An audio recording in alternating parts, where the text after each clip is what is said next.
The abandoned bird sings for its buoyant escape, hoping another will sing that rhythm combined, like a woman who sang for me through one summer, and where we tunefully left each other behind.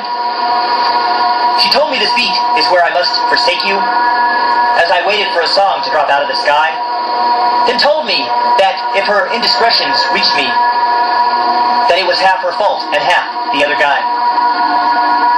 She sang the harmonious song of a rover, when abandoning me without apprehension, then neglecting her song as its beauty touched me with its profuse blessings that caught my attention.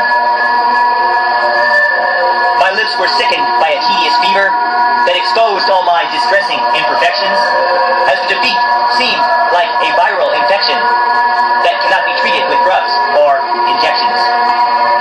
Our intensified lips felt no tense sense of shame, but has left its everlasting implications upon every striking women met afterwards,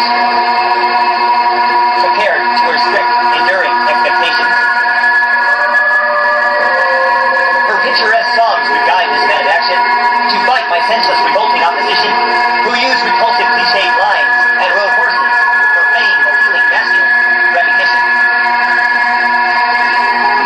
I nibbled on her breast with accomplishment strokes, while attempting to get what I felt I deserved, then thinking about what truth can be forgotten and what absolute lies needed to be preserved. Her harsh disappearance wounded my willpower, but her priorities were ruled by importance, as egotistical ways and biting mouth barks, where sinful singing insects and striking birds dance. I have wrestled on the battlefields of lovers, where the clashing lines deceive and breed distortion, and someplace I lifted on lover roadmaps, with its atlas direction out of proportion.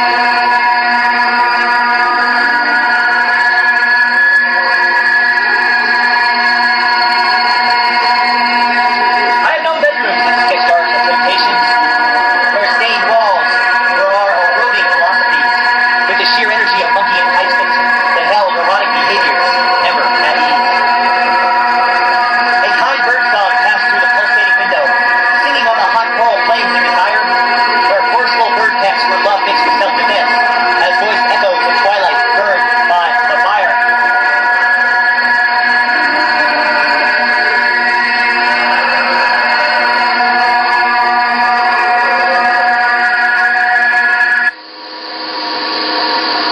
Precocious birds sang their stories by poets unknown, as my chanting lips spoke unforeseen rarity, while the crooning northern breeze whispered a new song, with passionate lyrics of greater clarity.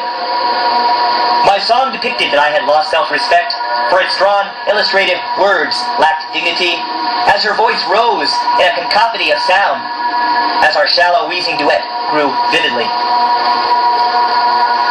I fired up my moist tongue in cunnilingus, where I bared my compassionate, sensitive side, for back then I did not care of expectations, but no stab or request would ever be denied. We welcomed the escalating dawn with a song, heard in the uprising bird symphonies and psalms, and when feathers of night turned away her beauty, I was led to the strokes of my hands, then my palms. I slept on her intense body of consciousness, making love to her exquisiteness night and day, and lips that created names out of shallow breath, where she positioned the rules and I would obey. For nights I lived on the body of that woman, reflecting how easily a man lost control, as female moon and manly sun were making love, composing each other as collectively whole. We heard the harmonious tweets that the birds kept, singing out a melodious song with no name,